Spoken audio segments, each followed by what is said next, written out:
Hello Commanders, and welcome to the LEGO Construct&Command tutorial on Combat. Today, we're learning how you can use that incredible army you've meticulously crafted to take on your opponents. Of course, before you can swing your halberds, you'll need to get your forces into the right position. Fortunately, we've covered the basics of movement in our last tutorial video. You can check it out here in case you missed it. With that out of the way, let's get rolling. Let's begin by taking a look at the most basic attack you can make with melee weapons. Melee weapons can only be used up close with an enemy unit, so you'll need to check that you're close enough before you can start rolling dice. If you take a look at the equipment sheet, you'll notice that your halberd has a range of 7. Count the tiles in front of your unit's feet. If that weapon's range includes an enemy unit, that's a valid target. Keep in mind that a melee weapon's width is 4 studs, so that means the weapon's range extends out 1 stud on either side of your figure's feet. Now that you're in range with your halberd, you can use the attack action and start rolling dice. Each weapon lists the number of dice you get to roll when you attack. For the halberd, you'll roll 3 dice. If the number you roll is higher than your opponent's roll, you've defeated them. But wait. What does your opponent roll?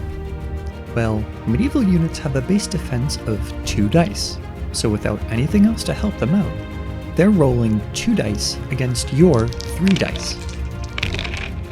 Your roll is higher than theirs in this case, so they're removed from the map. Uh-oh, it looks like the next unit is better prepared for your halberd.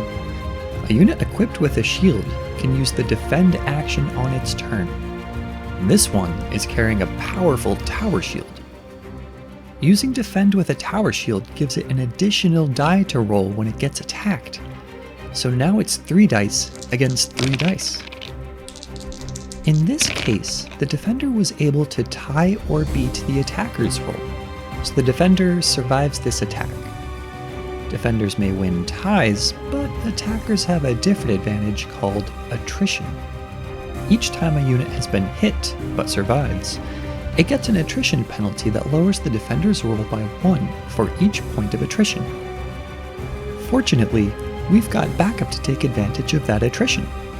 Your units are able to make melee attacks through one friendly unit, so by moving up close enough, the spearman can attack this enemy tower shield unit from behind your halberd unit. The spearman attacks the defender, and because the unit with the tower shield used the defend action on its turn, the defender will roll 3 dice, and the attacker is rolling 2 dice. It looks like a tie that the defender is going to win again, but attrition subtracts 1 from the defender's roll, so it's defeated and removed. Teamwork, high five! One important detail to remember about attrition is that it only lasts for 1 turn.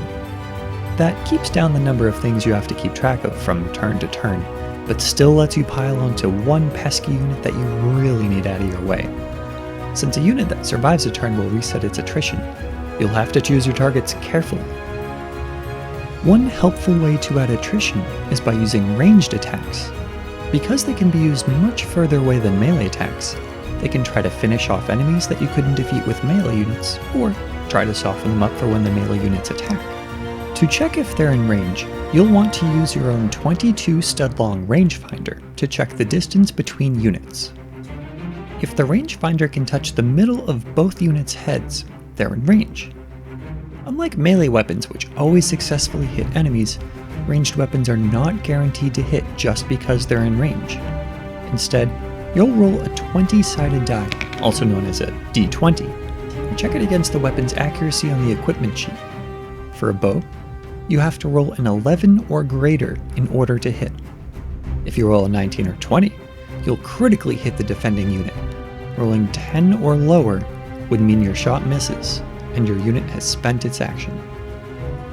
You may notice that some weapons on the equipment sheet are listed as both melee weapons and ranged weapons.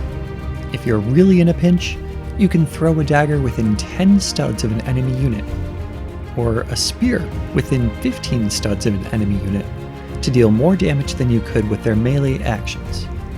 But be warned, throwing a weapon means it's gone for good, and you still need to roll a d20 to check if you hit the defender. Choose wisely. I'm in danger! Understanding how to read the equipment sheet can help you decide how to craft your army or remind yourself what an enemy unit can do. We've covered most of page 1, but you can find details for abilities like charge and knockback on the second page of the equipment sheet. Thanks for checking out this tutorial on combat. We hope it helps commanders out there. If you enjoyed this video, please consider supporting us by giving it a like and subscribing. If you can't get enough CNC and can't wait until the next video, we've also got a Discord server where you can chat CNC and show off your builds. Good luck out there, commanders!